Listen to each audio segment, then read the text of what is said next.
والله ما طلعت شمس ولا غربت إلا وأنت في قلبي. الحمد لله وكفى وسلام على عباده الذين اصطفى أما بعد أعوذ بالله من الشيطان الرجيم بسم الله الرحمن الرحيم يوم لا ينفع مال ولا بنون إلا من أتى الله بقلب سليم. سبحان ربك رب العزة عما يصفون وسلام على المرسلين والحمد لله رب العالمين. اللهم صل على سيدنا محمد وعلى آل سيدنا محمد وبارك وسلم. انسان کی زندگی کے 3 دن بہت اہم ہوتے ہیں. ایک وہ دن جب بچہ دنیا میں پیدا ہوتا ہے. اس دن شیطان انسان کو مس کرتا ہے، اس لیے بچہ روتا ہے. شریعت نے حکم دیا کوئی نیک انسان پاس ہو تو ایک کان میں اذان دے اور دوسرے میں اقامت کہے، یعنی اللہ کا نام اس کے دل و دماغ میں پہنچائے، تحنیک کی جائے. یعنی کوئی نیک آدمی کوئی کھجور وغیرہ چبا کر اس کا کچھ حصہ اس بچے کے منہ میں ڈالا جائے تاکہ ایک نیک آدمی کا سلائیوا اس کے منہ میں پہنچے. یہ دیکھنے میں تھوڑا سا ہوتا ہے مگر اس کے اثرات ہوتے ہیں. ہیپاٹائٹس سی جب لگتا ہے نا تو وہ کوئی قطرہ بیماری کا اندر نہیں جاتا، ایک بہت چھوٹا سا ذرہ ہوتا ہے جو کسی سوئی پر لگا ہوا ہے اور جسم میں جانے سے پوری بیماری ٹرانسفر ہو جاتی ہے. تو اسی طرح وہ جو تھوڑا سا سلائیوا ہوتا ہے کسی مومن کا، اس کے اثرات بندے کے اندر منتقل ہوتے ہیں. اور دوسرا اہم دن ہوتا ہے جب بندہ اس دنیا سے رخصت ہوتا ہے، فوت ہوتا ہے. اس دن انسان کا نام اعمال بند کر دیا جاتا ہے. اگر کوئی نیک بندہ پاس ہو تو وہ کلمے کی تلقین کرے، یعنی جب دنیا میں آیا تھا تب بھی ایمان کی تلقین، اور جب دنیا سے جانے کا وقت ہے تب بھی ایمان کی تلقین. اور تیسرا دن اہم وہ ہوگا جب بندہ اپنے رب کے سامنے قیامت کے دن کھڑا کیا جائے گا حساب کتاب کے لیے. یوم یقوم الناس لرب العالمین، وہ ایسا دن جس دن سارے انسان اپنے رب کے سامنے کھڑے کیے جائیں. اس آیت مبارکہ میں اس تیسرے دن کا تذکرہ ہے. اللہ تعالیٰ ارشاد فرماتے ہیں یوم لا ینفع مال ولا بنون، قیامت کے دن نہ مال کام آئے گا نہ بیٹے کام آئیں گے. تو پھر کیا کام آئے گا؟ اللہ فرماتے ہیں الا من اتی اللہ بقلب سلیم، جو بندہ سنورا ہوا دل لایا وہ دل اسے کام آئے.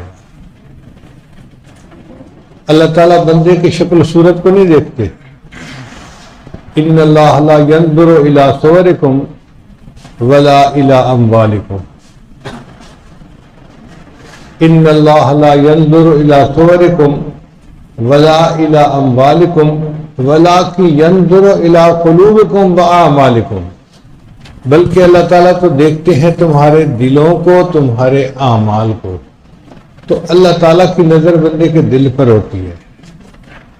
یہ دل اگر سنوار کر گئے تو انسان کامیاب، اور اگر دل سنورا ہوا نہیں تو انسان ناکام ہو گئے. اسی انبیاء کرام دنیا میں تشریف لائے تو انہوں نے دل کو محنت کا میدان بنایا. صحابہ کے دل کو نبی علیہ السلام نے بدلا، دلوں کو منور کیا، دلوں کو ایمان سے لبریز کیا، اور یوں انسان صحیح معنوں میں انسان بنا. 2 باتوں کی نفی کی گئی کہ قیامت کے دن نہ مال کام آئے گا نہ بیٹے کام آئیں گے.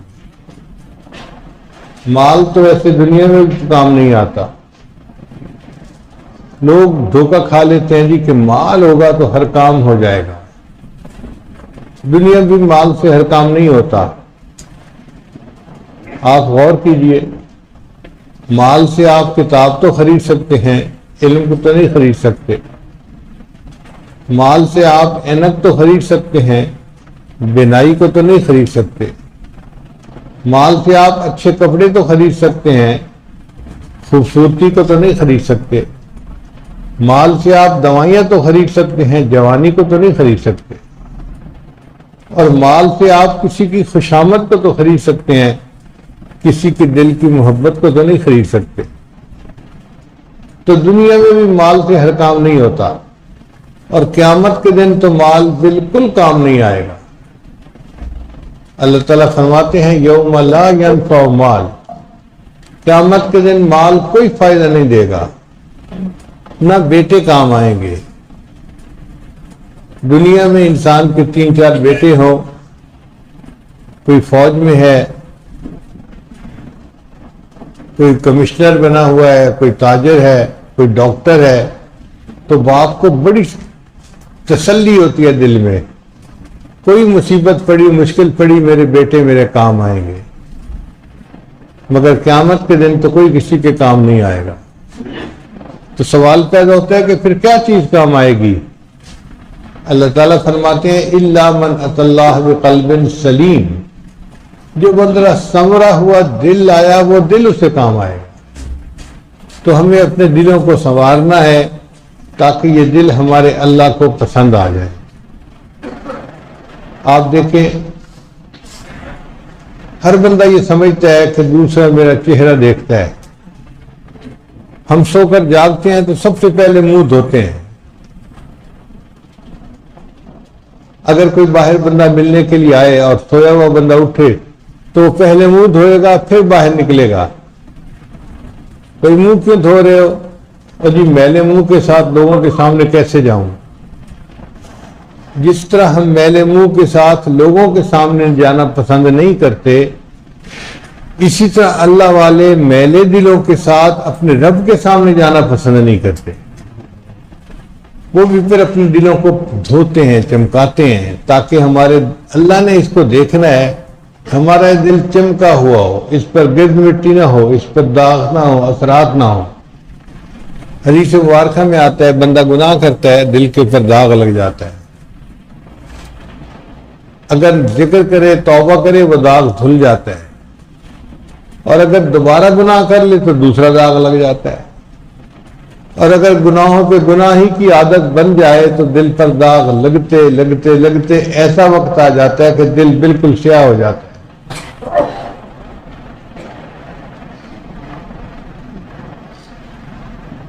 اب اس دل کو سنوارنے کی ہم کوشش کریں گے تو تب ہمیں سمجھ لگے گی کہ دل کو سنوارنا کتنا مشکل کام ہے۔ دل ہم داغ داغ شو پمبا کجا کجا نے، یہ دل تو سارا داغ داغ ہی بنا پڑا ہے، میں کہاں کہاں اس کے اوپر مرہم رکھوں۔ دل کو بگاڑنا آسان اور دل کو سنوارنا مشکل کام۔ مصحفی ہم تو سمجھتے کہ ہوگا کوئی زخم، مصحفی ہم تو سمجھتے تھے کہ ہوگا کوئی زخم، تیرے دل میں تو بہت کام رفو کا نکلا۔ یہ تو بندہ جب دل سنوارنے کی محنت کرتا ہے تو سمجھ لگتی ہے کہ میں نے کتنی اس پر جو ہے محنت کرنی ہے۔ زندگی لگ جائے اور دل سنور جائے تو بھی کام بن جائے گا۔ اس لیے ہمیں چاہیے ہم اپنے دلوں کو سنواریں۔ دل کی مثال زمین کی مانند ہے، اگر زمین تک پر کچھ عرصہ کاشت نہ کی جائے تو زمین سخت ہو جاتی ہے، کاشت کے قابل نہیں رہتی۔ اسی طرح انسان کا دل اگر اس پر محنت نہ کی جائے تو کچھ عرصے کے بعد یہ سخت ہو جاتا ہے۔ اللہ تعالیٰ بنی اسرائیل کے بارے میں قرآن مجید میں ایک جگہ فرماتے ہیں فَطَالَ عَلَيْهِمُ الْأَمَدُ فَقَسَتْ قُلُوبُهُمْ، ان پر ایک طویل مدت غفلت کی گزر گئی، ان کے دلوں کو سخت کر دیا گیا۔ تو جب غفلت کی ایک طویل مدت گزرتی ہے اللہ دل کو سخت کر دیتے ہیں، اور یہ دل تھوڑا سا سخت نہیں ہوتا، یہ پتھر بن جاتا ہے، بلکہ پتھروں سے بھی پرے پار۔ اللہ فرماتے ہیں ثم قست قلوبکم من بعد ذلک فہی کالحجارہ او اشد قسوہ، تمہارے دل پتھروں کتنا سخت ہو گئے، بلکہ اس سے بھی زیادہ سخت ہو گئے، اس لیے کہ پتھروں سے تو پانی نکل آتا ہے۔ پتھر تو اللہ کے ڈر سے کانپ اٹھتے ہیں۔ اے انسان، جب تیرا دل سخت ہوتا ہے، یہ اللہ کے ڈر سے نہیں کانپتا، یہ پتھروں سے بھی پرے پار ہو جاتا ہے۔ چنانچہ کچھ لوگوں کے سینوں میں دل ہوتا ہے اور کچھ لوگوں کے سینوں میں سل ہوتی ہے، دل نہیں ہوتا، پتھر ہوتا ہے۔ اب اس پتھر کو نرم کیا جائے اور دل بنایا جائے، اس کے لیے محنت کی ضرورت ہے۔ دل کے زخم کیسے ٹھیک ہوں گے؟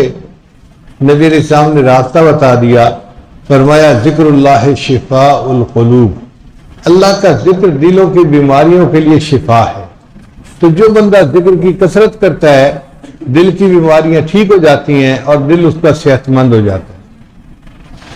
ہمارا دل اس وقت قلب سقیم ہے، بیمار دل ہے۔ اللہ نے فرمایا نا فی قلوبہم مرض فزادہم اللہ مرضا۔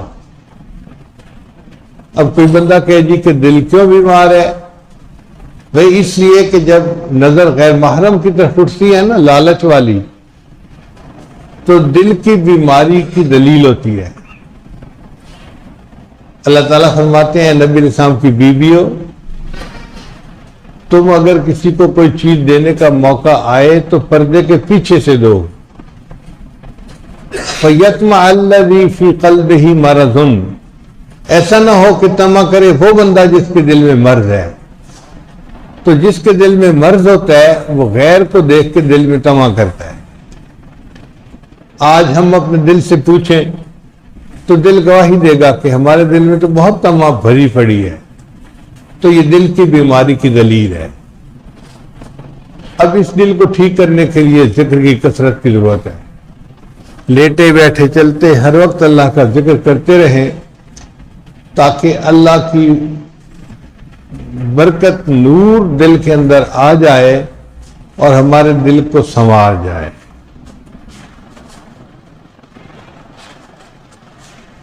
اللہ تعالیٰ ارشاد فرماتے ہیں کلا بل ران علی قلوبہم ما کانوا یکسبون، کیوں نہیں ان کی بدعمالیوں کی وجہ سے ان کے دل پہ زنگ لگا دیا گیا۔ علماء موجود ہیں، دو کیفیتیں ہوتی ہیں، ایک ہوتی ہے رین اور ایک ہوتا ہے غین۔ رین کہتے ہیں زنگ کو، یہ ہمارے دلوں پہ لگتا ہے ہمارے گناہوں کی وجہ سے، اور ایک ہوتا ہے غین، یہ غین کی کیفیت اللہ والوں کے دلوں پہ بھی آ جاتی ہے۔ چنانچہ نبی علیہ السلام نے ارشاد فرمایا انہ لیغان علی قلبی، میرے دل پر بھی غین کی کیفیت آ جاتی ہے۔ یہ غین کیا ہوتا ہے؟ آپ یوں سمجھ لیں کہ ایک خاوند کو ایک بیوی کو اپنے خاوند سے بہت محبت ہوتی ہے، لیکن جب بیٹا ہو جاتا ہے نا تو پھر کئی مرتبہ بیٹے کے کاموں میں مصروف ہو کر بیوی کی توجہ خاوند کی طرف ایسے نہیں رہتی جیسے پیسے تھی۔ وہ کوئی غفلت نہیں ہوتی، مگر بیٹے کی محبت غالب آ جاتی ہے، وہ ماں کو اتنا مشغول کر لیتی ہے تو خاوند شکوہ کرتا ہے اب تو تم میرا خیال ہی نہیں کرتی۔ تو یہ جو بیٹے کی محبت کا غالب آ جانا ہے خاوند کی محبت پر، اس کو غین کہتے ہیں۔ تو نبی علیہ السلام کے دل پر بھی کئی مرتبہ امت کی محبت ایسے غالب آ جاتی تھی کہ اس کو نبی علیہ السلام نے فرمایا کہ میرے دل پر کیفیت آ جاتی ہے، اور اس کے لیے بھی میں 70 مرتبہ روزانہ استغفار کرتا ہوں۔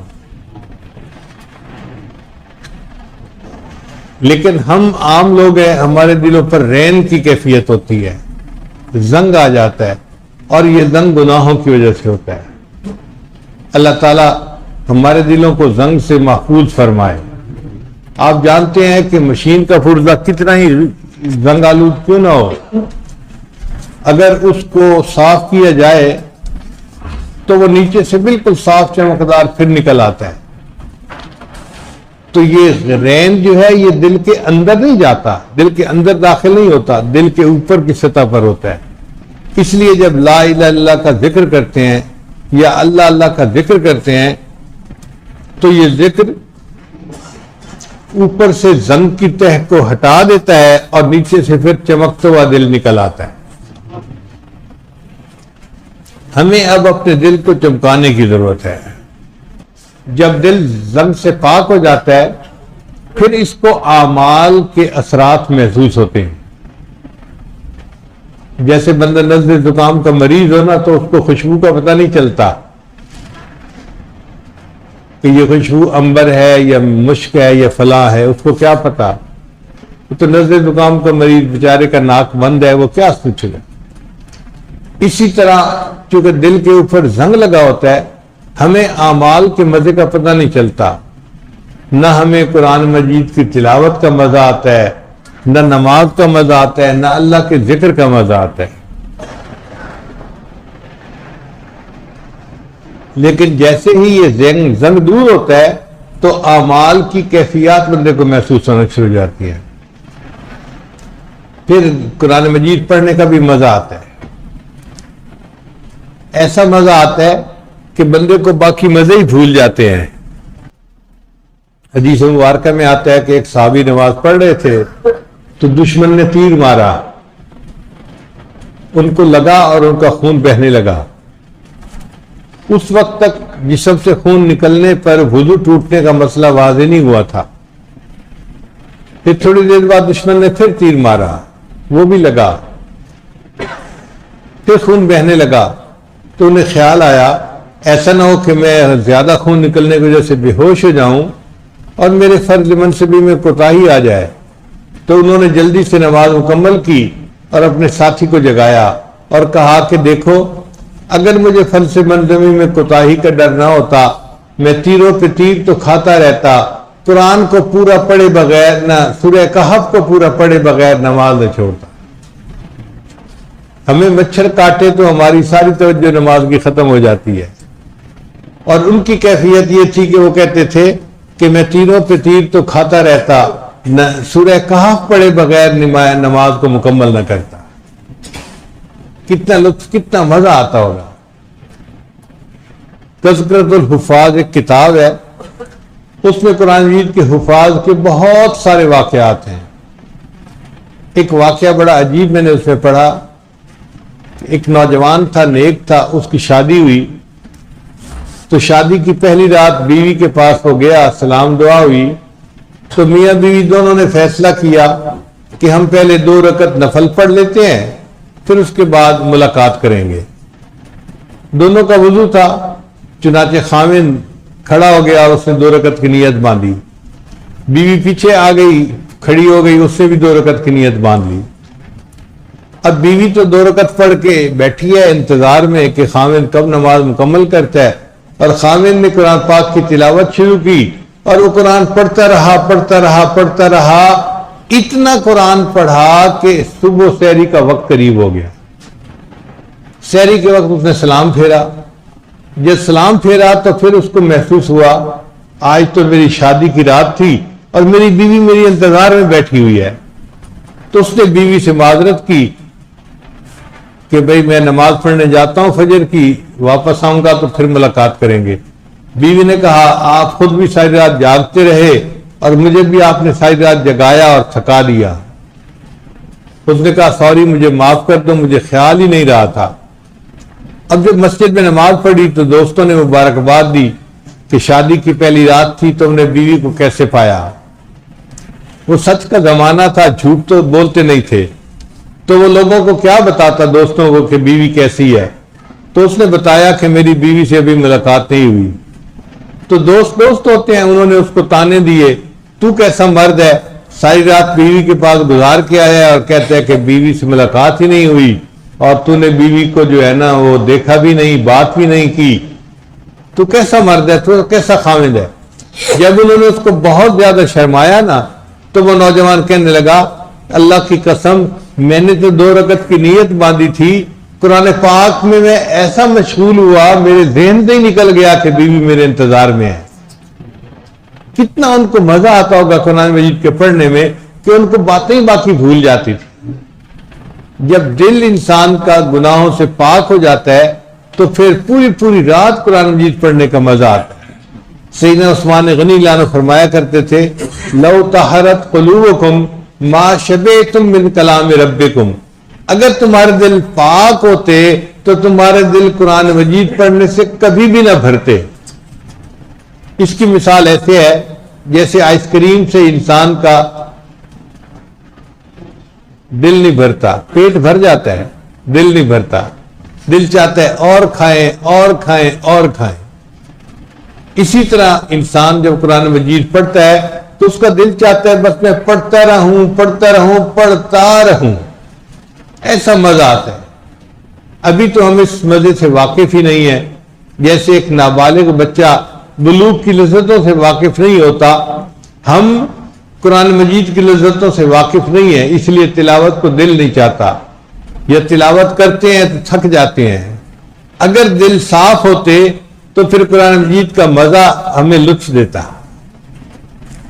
ہمیں پتہ چلتا کہ اللہ کے کلام سے زیادہ حلاوت تو کسی چیز میں ہے ہی نہیں۔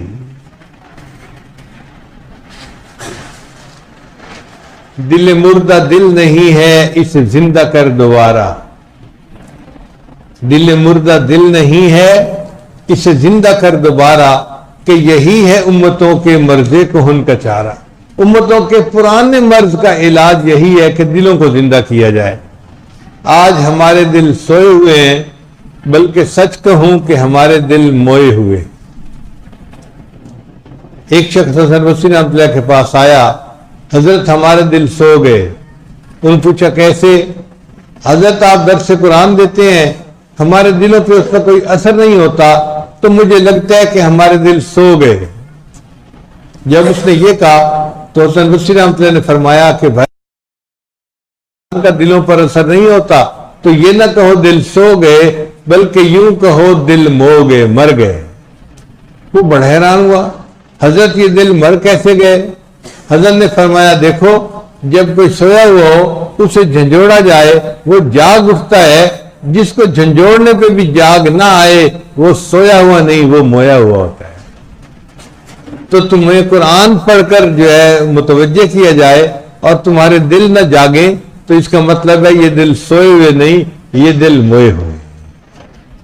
تو دل کئی دفعہ مردہ ہو جاتے ہیں، جیسے میت قبر میں دفن ہوتا ہے نا، ہمارے سینوں میں ہمارا دل اس طرح قبر میں دفن ہوتا ہے اور ہم اس کو لیے پھر رہے ہوتے ہیں، چلتے پھر رہے ہوتے ہیں، مگر سینوں میں دل مردہ ہوتا ہے۔ اس دل پر محنت کرنے کی ضرورت ہے۔ ہمارے حضرت فرمایا کرتے تھے اللہ تعالیٰ دل کے بیوپاری ہیں، بندے سے دل چاہتے ہیں۔ اے میرے بندے مجھے تجھ سے اور کچھ نہیں چاہیے، بس تیرا دل مجھے چاہیے، تو اپنا دل مجھے دے۔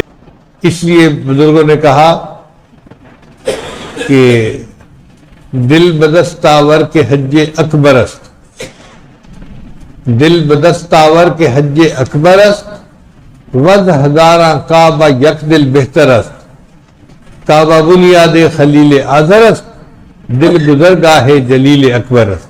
جب یہ دل سنور جاتا ہے تو جس طرح بیت اللہ پر اللہ کی تجلیات پڑتی ہیں، اس دل پر بھی اللہ کی تجلیات پڑتی ہیں، اور یہ دل ان تجلیات کو جذب کر لیتا ہے۔ آپ سوچئے انسان کے لیے کتنی بڑی سعادت ہے کہ اس کے دل پر اللہ کی نظر ہوتی ہے۔ کوتور پر اللہ نے ایک دفعہ تجلی ڈالی تھی تو کوتور جو ہے وہ جل کر سرما ہو گیا تھا۔ آج بھی کوئی بندہ اگر جائے تو وہاں جو بڑے بڑے پتھر پڑے ہیں وہ ایک انگلی سے اٹھائے جا سکتے ہیں، جیسے کوئلہ جل کے ہلکا ہو جاتا ہے نا، اتنی بڑی بڑی چٹانیں چل کے اتنی ہلکی بن گئی کہ بڑی چٹان کو آپ یوں 2 انگلیوں سے اٹھا سکتے ہیں۔ تو پہاڑ جل کر سرما بن گیا تھا، اس لیے کہ اس کے اندر استطاعت ہی نہیں تھی اللہ تعالی کی تجلی کو برداشت کرنے کی۔ آپ اندازہ لگائیے کہ پہاڑ پر ایک دفعہ تجلی پڑی تو وہ جل گیا تھا، انسان کے دل پر 70 دفعہ تجلی ایک دن میں پڑتی ہے اور دل اس تجلی کو برداشت کر جاتا ہے۔ یہ کوئی آسان کام نہیں ہے۔ یہ انسان کے دل کو ہی اللہ نے کمال دیا ہے، چنانچہ کتابوں میں لکھا ہے کہ اللہ تعالیٰ جب کسی بندے کے دل سے خوش ہوتے ہیں تو ایک مرتبہ اس کے دل کو ایک دن میں 70 مرتبہ محبت کی نظر سے دیکھتے ہیں۔ جیسے ماں بیٹے کو بار بار محبت کی نظر سے دیکھ رہی ہوتی ہے، باپ اپنے بیٹے کے چہرے کو بار بار محبت کی نظر سے دیکھ رہا ہوتا ہے، اسی طرح اللہ تعالیٰ اس بندے کے دل کو بار بار محبت کی نظر سے دیکھ رہے ہوتے ہیں، اور فرشتے حیران ہوتے ہیں کہ یہ کیسا انسان ہے کہ جس کے دل پر اللہ تعالیٰ محبت کی تجلی اتنی دفعہ دن میں ڈالتے ہیں۔ کوتور سے کسی نے سوال کیا تھا کہ اللہ تعالیٰ کی تجلی پڑی تو ریزہ ریزہ کیوں ہو گیا؟ کوتور نے جواب دیا کہ میری قسمت جاگی، میرے اوپر اللہ کی تجلی خاص پڑ رہی تھی، تو میں نے سوچا کہ اگر میں اسی حال میں رہا جس حال میں اب ہوں تو میرے اوپر کی سطح پر تجلی ٹکرا کے واپس چلی جائے گی، جیسے روشنی ٹکرا کے کسی چیز سے واپس آ جاتی ہے۔ تو میں نے کہا کہ میں کیوں نہ جل کے ریزہ ریزہ ہو جاؤں کہ میرے ہر ذرے کو اس تجلی کو جذب کرنے کا موقع نصیب ہو جائے، اس لیے میں ٹوٹ گیا تھا۔ چنانچہ اللہ تعالیٰ نے انسان کے دل کو اپنا گھر فرمایا ہے۔ علماء نے لکھا ہے کہ قلب عبداللہ عرش اللہ ہوتا ہے، جو اللہ کے بندوں کا دل ہوتا ہے وہ اللہ کا گھر ہوتا ہے۔ اللہ تعالیٰ ارشاد فرماتے ہیں لا یسعنی ارضی ولا سمائی، نہ میں زمینوں میں سماتا ہوں نہ آسمانوں میں سماتا ہوں، میں مومن بندے کے دل میں سما جاتا ہوں۔ یہ دل کتنا عجیب ہے، اللہ کا مسکن بن جاتا ہے۔ سبحان اللہ سبحان اللہ، ارض و سما کہاں تیری وسعت کو پا سکے، ایک میرا دل ہی ہے کہ جہاں تو سما سکے۔ اس لیے پھر یہ بندہ اللہ کی نظر میں قیمتی ہو جاتا ہے۔ ہم نے دیکھا ہے گھروں میں بہت سارے بکسے ہوتے ہیں، صندوق ہوتے ہیں، اور ان کی قیمت ان کے اندر جو میٹیریل ہوتا ہے نا اس کی وجہ سے ہوتی ہے۔ بڑے بڑے پیٹیاں ہوتی ہیں جن میں لحاف رکھے ہیں، تکیے رکھتے ہیں، گدے رکھتے ہیں سردیوں کے، ان کو کوئی تالا ہی نہیں لگاتا، اس لیے کہ ان کے اندر کوئی میٹیریل اتنا مہنگا ہے نہیں، تو تالا لگانے کی کیا ضرورت ہے۔ اور جن میں قیمتی چیزیں ہوتی ہیں ان کو تالا لگایا جاتا ہے۔ چنانچہ ایک چھوٹا سا بکسا ہوتا ہے، اس کو جیولری باکس عورتیں کہتی ہیں، اس کے اندر سونے ڈائمنڈ کی چیزیں رکھی جاتی ہیں، اس کو تالا مارتی ہیں، پھر اس کو جس باکس میں رکھتی ہیں اس کو بھی تالا، پھر وہ باکس جس کمرے میں ہوتا ہے اس کو بھی تالا، پھر گھر کو بھی تالا۔ چنانچہ عورت کہیں باہر سے گھر آئے تو سب سے پہلے وہ اپنا کمرہ کھول کے اس میں وہ باکس کھول کے اور جیولری باکس کھول کے دیکھتی ہیں کہ زیور تو ٹھیک ٹھاک ہے نا، یعنی وہ چھوٹا سا جیولری باکس مگر قیمت اتنی ہوتی ہے کہ پہلے آ کے اس کی تسلی کرتی ہے۔ اور اگر کوئی کہے جی گھر کو آگ لگ گئی بھاگو یہاں سے، تو وہ جیولری باکس کو جاتے ہوئے ضرور اپنے ساتھ لے جائیں گی۔ تو بکسے کی قیمت اس کے اندر کے میٹیریل پر ہوتے ہیں۔ ہمارا یہ جسم بھی ایک بکسے کی مانند ہے، اگر اس کے اندر قیمتی دل ہے تو اس بکسے کی اللہ کے ہاں قیمت ہے، اور اگر دل کے اندر دنیا بھری ہوئی ہے تو دنیا کی قیمت تو اللہ کی نظر میں مچھر کے پر کے برابر بھی نہیں، پھر یہ دل انسان کی نظر میں اللہ کی نظر میں بے قیمت ہو جاتا ہے۔ امام شافعی رحمۃ اللہ کے بارے میں آتا ہے، ایک دفعہ حجام کے پاس گئے بال کٹوانے کے لیے، تو دوسری طرف سے ایک کوئی امیر آدمی آ گیا، تو حجام نے سوچا کہ یہ فقیر آدمی ہے، اس کو اگر میں بال پہلے کاٹوں گا تو مجھے مزدوری بھی نہیں ملے گی، تو بہتر ہے کہ میں امیر آدمی کو بٹھاؤں اور اس کے بال کاٹوں۔ جب اس نے ایسا کیا تو امام شافعی رحمۃ اللہ اس کی دکان سے باہر آ گئے، اور باہر نکل کے انہوں نے شعر پڑھا، علیہ ثیاب لا یباع جمیعھا، میرے اوپر ایسے کپڑے ہیں اگر ان کپڑوں کو بیچا جائے تو کوئی ایک درہم میں بھی اس کو خریدنا پسند نہ کرے، لیکن ان عام معمولی کپڑوں کے اندر ایک ایسا جسم ہے جس میں دل ہے، ساری دنیا کے خزانوں کو جمع کر لیا جائے اس دل کی قیمت ادا نہیں کر سکتے۔ تو اللہ والوں کے دل اللہ کی نظر میں بڑے قیمتی ہوتے ہیں۔ یہی بات حضرت شاہ ولی اللہ مدد دہلوی رحمۃ اللہ نے دہلی کی جامع مسجد میں کی تھی۔ مغل بادشاہوں تمہارے خزانے سونے چاندی زیورات سے بھرے ہوئے ہیں، لیکن ولی اللہ کے سینے میں ایک دل ہے، تم سب خزانوں کو اکٹھا کر لو، اس دل کی قیمت ادا نہیں کر سکتے۔ یہ دل اتنا قیمتی بن جاتا ہے کہ دنیا کے خزانے مل کے بھی قیمت ادا نہیں کر سکتے۔ اس لیے ہمیں چاہیے کہ ہم اپنے دل کو سنواریں، ذکر کریں اور اپنے دل کو اس قابل بنائیں کہ اللہ کو پسند آ جائے۔ آرزوئیں خون ہوں یا حسرتیں پامال ہوں، آرزوئیں خون ہو یا حسرتیں پامال ہوں، اب تو اس دل کو بنانا ہے تیرے قابل مجھے۔ اے اللہ اب تو اس دل کو میں نے تیرے قابل بنانا ہے کہ تو اسے دیکھے تو تجھے یہ پسند آ جائے۔ آپ بتائیے شادی کے موقع پہ دلہن کو کیوں سجاتے ہیں؟ زیور پہناتے ہیں، میک اپ کرتے ہیں، اچھے کپڑے پہناتے ہیں تاکہ یہ خاوند کے پاس جائے تو اس کو پہلی نظر میں پسند آ جائے۔ جس طرح دلہن کو سجایا جاتا ہے کہ یہ اپنے خاوند کو پہلی نظر میں پسند آ جائے، ہمیں چاہیے ہم اپنے دل کو سنواریں تاکہ قیامت کے دن اللہ کے سامنے پیش ہو تو اللہ کو پسند آ جائے۔ یہ دل اللہ کا گھر ہے۔ عام طور پر انسان اپنے گھر کی چابی اپنے پاس رکھتا ہے، چنانچہ اللہ تعالیٰ نے جنت کو بنایا اور جنت کی چابی اللہ نے رضوان فرشتے کے حوالے کر دی۔ اللہ نے جہنم کو بنایا اور جہنم کی چابی مالک فرشتے کے حوالے کر دی، یا مالک۔ اللہ تعالیٰ نے کعبہ کو بنایا اور کعبہ کی چابی بنو شیبہ کے حوالے کر دی، قیامت تک کون سی خاندان میں رہے گی۔ اور اللہ تعالیٰ نے انسان کے دل کو بنایا اور دل کی چابی اللہ نے اپنے پاس رکھ لی۔ حدیث مبارکہ میں آتا ہے کہ انسان کے دل کی کنجی اللہ کی دو انگلیوں کے درمیان ہے، یقلبھا کیف یشاء، اللہ جیسے چاہتے ہیں دلوں کو پھیر دیا کرتے ہیں۔ تو دل چونکہ اللہ کا گھر تھا، اللہ نے اس کی چابی کسی اور کے حوالے نہیں کی، اپنے پاس رکھی۔ اللہ تعالیٰ قرآن مجید میں فرماتے ہیں ان اللہ اشتری من المؤمنین انفسهم واموالهم بان لهم الجنہ، اللہ نے ایمان والوں سے ان کی جانوں کو اور مال کو جنت کے بدلے میں خرید لیا ہے۔ اس آیت میں مفسرین نے عجیب نقطے لکھے ہیں۔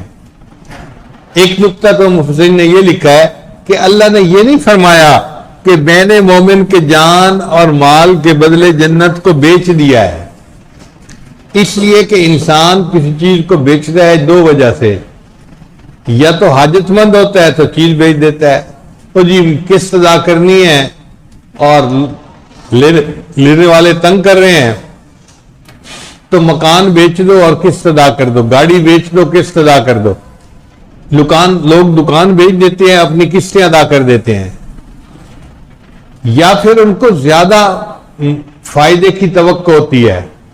مثلا پلاٹ خریدا تھا 25 لاکھ کا، اب قیمت لگ گئی 1 کروڑ روپیہ، اچھا بھی پلاٹ بیچ دیتے ہیں، تو یہ زیادہ فائدے کی توقع ہوتی ہے یا حاجت ہوتی ہے، تب بندہ اپنی چیز کو بیچتا ہے۔ اور یہ دونوں چیزیں اللہ کی شان میں ممکن نہیں، نہ اللہ تعالیٰ کو کوئی حاجت ہے کہ وہ جنت کو بیچے، نہ اللہ کو کسی فائدے کی توقع ہے کہ زیادہ فائدہ مل جائے گا وہ اپنی چیز کو بیچے۔ تو اللہ نے یہ بات ہی نہیں کی کہ میں نے جنت کو بیچا، اللہ نے فرمایا نہیں، میں نے جنت کے بدلے مومن کے جان اور مال کو خرید لیا ہے۔ تو دیکھو کتنا پیارا انداز اللہ تعالیٰ نے اپنایا بات کرنے کا کہ مومن کے جان اور مال کو جنت کے بدلے خرید لیا۔ اب ایک مسئلہ تو حل ہو گیا کہ اللہ نے خرید لیا ہے، لیکن دوسرا مسئلہ پھر ذہن میں آتا ہے، اگر اللہ نے خریدا ہے تو انسان کا دل اللہ کا گھر ہے، تو اللہ کو چاہیے تھا اپنا گھر پہلے خریدتے۔ جس بندے کے پاس فالتو پیسے ہو نا، وہ پہلے گھر خریدتا ہے بعد میں کچھ اور خریدتا ہے۔ ذرا کوئی جو ہے وہ کمیٹی نکل آئی یا کہیں سے نفع آ گیا، کہتے ہیں جی کہ سب سے پہلے گھر خریدو، گھر اپنا ہونا چاہیے۔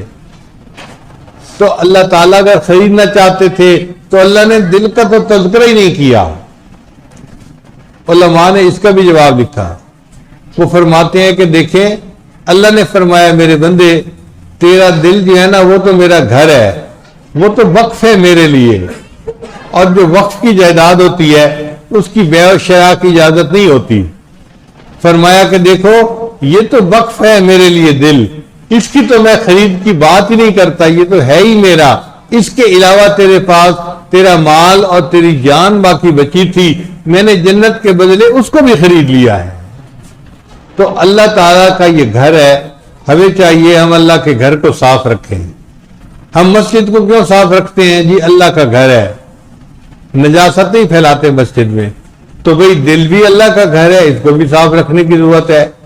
جب ہم گناہ کرتے ہیں یا زبان سے جھوٹ بولتے ہیں یا آنکھ سے غلط دیکھتے ہیں تو دل پر گناہ کے اثرات ہوتے ہیں، ہم گویا اس اللہ کے گھر کے اندر نجاست داخل کر لیتے ہیں۔ اللہ تعالیٰ ہمیں محفوظ فرمائے اور اللہ تعالیٰ ہمیں اپنے دلوں کو صاف کرنے کی توفیق عطا فرمائے۔ یہاں پر طالب علم کے دل میں ایک سوال پیدا ہوتا ہے کہ جب دل اللہ کا گھر ہے تو پھر اللہ اس کو خود ہی صاف کر لیں، ہمیں کیوں حکم دیا ہے صاف کرنے کا؟ اللہ کا گھر ہے، اللہ صاف رکھے اس کو۔ علماء نے جواب دیا کہ جب کوئی مکان کسی کو کرائے پہ دیا جاتا ہے نا تو مکان کو صاف رکھنا مالک کی ذمہ داری نہیں ہوتی، کرایہ دار کی ذمہ داری ہوتی ہے۔ اللہ نے بھی اس دنیا میں یہ دل ہمارے اختیار میں دیا، فرمایا میرے بندو گھر میرا ہے لیکن اس کو صاف رکھنا تمہاری ذمہ داری ہے، تم اس کو صاف کرو۔ اب ہم اللہ کے دل اس گھر کو کیسے صاف کریں؟ اس کے لیے ہمیں اللہ کا ذکر کثرت سے کرنا پڑے گا اور لا الہ الا اللہ کا ذکر کرنا پڑے گا، یہ دل صاف ہو جائے گا۔ آپ غور کریں، ہر عورت دن میں 1 سے 2 گھنٹے لگاتی ہے اور اپنے گھر کو بالکل چمکا دیتی ہے، صاف کرتی ہے، کبھی ویکیوم کر رہی ہے، کبھی ڈسٹنگ کر رہی ہے اور کبھی فرنیچر صاف کر رہی ہے، کبھی شیشے صاف کر رہی ہے، ہر چیز کو اچھی طرح چمکا دیتی ہے۔ کوئی بندہ پوچھے بھئی آپ روزانہ 2 گھنٹے کیوں پسینہ بہاتی ہیں، کیوں اتنا جو ہے نا کام کرتی ہیں؟ وہ کہے گی اگر گھر صاف نہیں ہوگا تو میرا خاوند مجھ سے ناراض ہو جائے گا۔ جس طرح گھر صاف نہیں ہوتا خاوند ناراض ہو جاتا ہے، اسی طرح جب بندہ اپنے دل کو صاف نہیں کرتا تو اللہ تعالیٰ ناراض ہو جاتے ہیں۔ اللہ تعالیٰ بھی فرماتے ہیں میرے بندے تم نے میرے دل کو کیوں نہیں صاف کیا، تم اس گھر کو صاف رکھو تاکہ یہ میرا گھر صاف پاک رہے۔ اب ایک اور نقطے کی بات سمجھنے والی ہے، شریعت کا یہ حکم ہے کہ جس گھر میں کوئی زندہ تصویر ہو وہاں رحمت کا فرشتہ نہیں آتا۔ جس کمرے میں کسی انسان کی تصویر لگی ہو یا جانور کی تو اس جگہ پر رحمت کا فرشتہ نہیں آتا۔ اب غور کرنے کی بات ہے، جس کمرے میں یا گھر میں تصویر ہو وہاں رحمت کا فرشتہ داخل نہیں ہوتا۔ جس دل میں کسی غیر کی تصویر لگی ہوگی اللہ کی رحمت اس گھر میں کیسے آئے گی؟ آج جس نوجوان کو دیکھو اس کے دل میں کسی نہ کسی کی تصویر پڑی ہوگی، اس لڑکی کی تصویر، اس کی تصویر، اس سے محبت، اس کی محبت۔ یہ دلوں کے اندر جو تصویریں ہوتی ہیں نا یہ بت ہوتی ہے، اس لیے یہ دل جو ہے یہ صنم خانہ بن جاتا ہے۔ سچ بات کہوں یہ دل بت خانہ بن جاتا ہے، بلکہ یہ دل گند خانہ بن جاتا ہے۔ ما هذه التماثيل التي انتم لها عاكفون، یہ تم نے کیا اپنے دلوں کے اندر مورتیاں سجائی ہوئی ہیں اور دل کو بت خانہ بنایا ہوا ہے۔ جتنی ماں سوا کی محبتیں ہیں ان کو دل سے نکال کے دل کو پاک کرنے کی ضرورت ہے۔ جیسے نبی علیہ السلام نے لات، منات، عزا سب کو بیت اللہ سے نکال دیا تھا اور بیت اللہ کو پاک کر دیا تھا، ہمیں بھی چاہیے ہم بھی اسی طرح دل کے اندر جو تصویریں ہیں نا ان لات منات کو سب کو نکال کے دل کو پاک کر دیں اور اللہ کی بارگاہ میں پھر عرض کریں ترکت اللات والعزا جمیعا، اللہ میں نے لات اور عزا سب کو چھوڑ دیا۔ کذالک یفعل الرجل البصیر، اور جو بصیر انسان ہوتا ہے وہ ایسے ہی کرتا ہے، اپنے دل کو ماں سوا سے پاک کر لیتا ہے، پھر اس کا دل اللہ کو پسند آ جاتا ہے۔ گھر کی قیمت ہوتی ہے، چھوٹا گھر ہو تو چھوٹی قیمت اور بڑا گھر ہو تو بڑی قیمت۔ یہ دل اللہ کا گھر ہے تو اللہ کے گھر کی کیا قیمت ہے؟ تمہارے مشائخ نے فرمایا کہ اللہ کے گھر کی قیمت اللہ کا دیدار ہے۔ جو بندہ اپنے دل کو صاف کر لے گا اور اس کا دل اللہ کو پسند آ گیا، اس کے بدلے میں اللہ اس بندے کو قیامت کے دن اپنا دیدار عطا فرمائیں گے۔ یہ کتنی خوش نصیبی ہے کہ دل کو صاف کرنے پر انسان کو اللہ رب العزت کا دیدار نصیب ہوگا. وہ کتنے خوش نصیب لوگ ہوں گے. ذکر دل کو کیسے صاف کر دیتا ہے ذرا غور سے سنیے. ایک ہوتا ہے رسٹ کلینر، پیٹرول کی طرح کا ہوتا ہے، اس کو آپ لگائیں نا تو پرزے کے اوپر جو زنگ ہوتا ہے نا وہ آٹومیٹکلی صاف ہو جاتا ہے. اس ذکر کو بھی اللہ نے رسٹ کلینر کی طرح بنایا ہے. جب ہم ذکر کرتے ہیں تو اس کے اثرات دل پر پڑتے ہیں اور دل کا زنگ، دل کی میل کچیل سب دور ہو جاتی ہے اور صاف شفاف دل دوبارہ نکل آتا ہے. قرآن مجید کی ایک آیت ہے سورہ النمل میں. ظاہری آیت تو یہ ہے کہ جب سلیمان علیہ السلام نے ملکہ بلقیس کو خط بھیجا کہ تم میری اطاعت کرو آ جاؤ، تو اس نے اپنے اسمبلی ممبروں سے مشورہ کیا کہ مجھے کیا کرنا چاہیے. اسمبلی ممبروں نے جواب دیا فانظری ماذا تأمرین، کہ ملکہ صاحبہ قدم اٹھائیے ہم تمہارے ساتھ ہیں. یہ پرانا طریقہ چلا آ رہا ہے. قریب کے والے ہمیشہ ایسے ہی کہتے ہیں قدم اٹھاؤ ہم تمہارے ساتھ ہیں. لیکن وہ سمجھدار عورت تھی، اس نے کہا دیکھو ان الملوک اذا دخلوا قریۃ، جب بادشاہ کسی بستی میں داخل ہوتے ہیں افسدوها، وہاں انقلاب مچا دیتے ہیں، وجعلوا عزت اہلها اذلہ، اور جو وہاں معزز ہوتے ہیں ان کو ذلیل کر کے نکال دیتے ہیں. تو میں حملہ نہیں کروں گی، جنگ نہیں کروں گی، بلکہ میں بھی اپنے قاصد بھیجوں گی اور دیکھوں گی کہ ان کو کیا حال ہے. اب اس آیت کا یہ ظاہری ترجمہ ہے. حضرت اقدس تھانوی رحمۃ اللہ فرماتے ہیں کہ اس آیت کے اندر ایک تمثیل ہے. وہ تمثیل کیا ہے کہ اگر ان الملوک سے مراد مالک الملک اللہ کا نام لے لیا جائے اور قریہ سے مراد دل کی بستی لے لی جائے، پھر اس کے معنی یوں بنیں گے ان الملوک اذا دخلوا قریۃ، جب اللہ کا نام دل کی بستی میں داخل ہوتا ہے افسدوها، انقلاب مچا دیتا ہے، وجعلوا عزت اہلها اذلہ، اور دنیا جو اندر معزز ہوتی ہے اس کو ذلیل کر کے دل سے نکال دیتا ہے. تو اللہ کا نام دنیا کی محبت دل سے نکال دیتا ہے اور اللہ کی محبت کو دل میں بھر دیتا ہے. اس لیے ہم کثرت سے ذکر کریں تاکہ ہمارے دل اللہ کے لیے صاف ہو جائیں. جب دل ذاکر ہوتا ہے تو پھر یہ دل غافل نہیں ہوتا، ہر وقت ذکر کرتا رہتا ہے. چنانچہ نبی السلام نے ارشاد فرمایا تنام عینای ولا ینام قلبی، میری آنکھیں سو جاتی ہیں میرا دل نہیں سوتا. یعنی دل جو ہوتا ہے وہ نیند کی حالت میں بھی اللہ کا ذکر کرتا رہتا ہے. آپ سوچئے یہ کتنی بڑی سعادت ہے کہ ہم جاگے ہوئے ہوں تو بھی دل ذکر کر رہا ہو اور ہم سوئے ہوئے ہیں تو بھی ہمارا دل اللہ کا ذکر کر رہا ہو. دل ایسا بیدار ہو جائے کہ ہر وقت اللہ کی یاد میں لگا رہے. چنانچہ شاعر کہتا ہے خیالک فی عینی وذکرک فی فمی، اے محبوب تیرا خیال میری آنکھوں میں ہے اور تیرا تذکرہ میری زبان پر ہے. وَمَثْوَاكَ فِي قَلْبِي فَأَيْنَ تَغِيبُ، اور تیری تصویر میرے دل میں ہے، بھلا تو مجھ سے کہاں غائب ہو سکتا ہے. جب ہر وقت اللہ کی طرف دھیان رہے گا اور اللہ کا ذکر زبان پر رہے گا اور اللہ کا دھیان دل میں رہے گا تو اللہ کیسے غائب ہو سکتا ہے. اس لیے کسی عارف نے عجیب الفاظ کہے، توجہ سے سننے والی بات ہے، واللہ ما طلعت شمس ولا غربت الا وانت فی قلبی ووسواسی. اللہ کی قسم نہ کبھی سورج طلوع ہوا نہ کبھی سورج غروب ہوا، مگر ہر وقت تو میرے دل میں میرے دھیان میں محبوب تو ہی ہوتا ہے.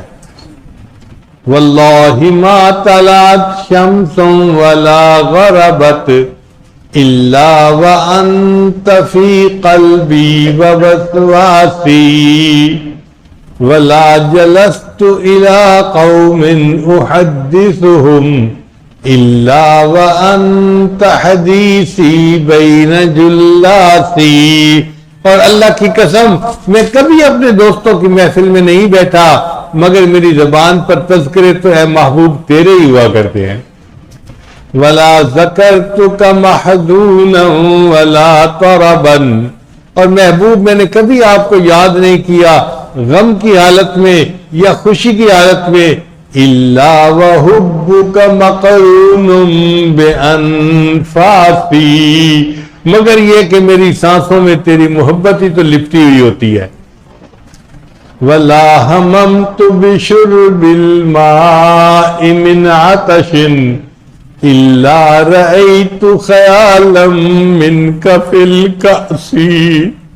اور اے محبوب میں نے کبھی پیاس کی حالت میں پانی کا پیالہ نہیں پیا مگر اس پانی کے پیالے میں تیری تصویر ہی تو ڈھونڈ رہا ہوتا ہوں.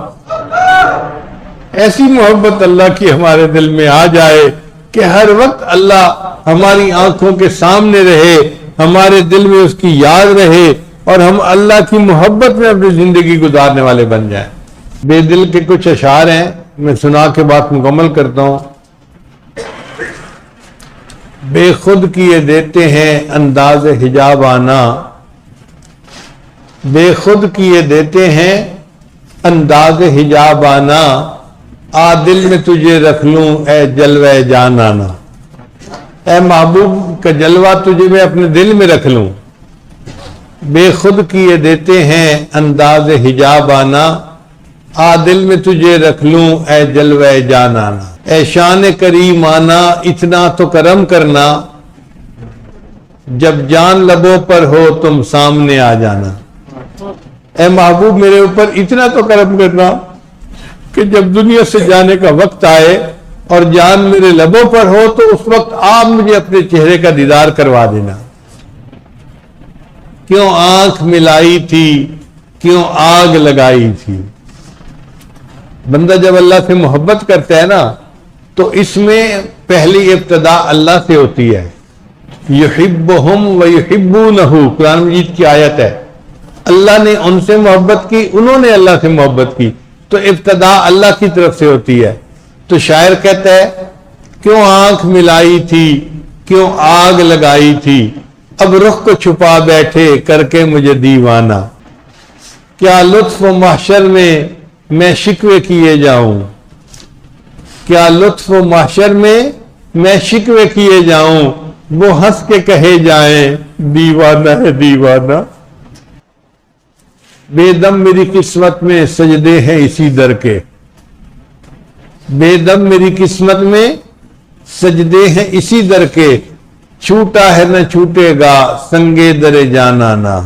اللہ تعالی ہمارے دل کو بھی اپنی تجلی گاہ بنا دے اور ہمارے دل اللہ کو پسند آ جائیں اور قیامت کے دن ہم اللہ کے سامنے سرخرو ہو جائیں. وآخر دعوانا ان الحمد للہ رب العالمین.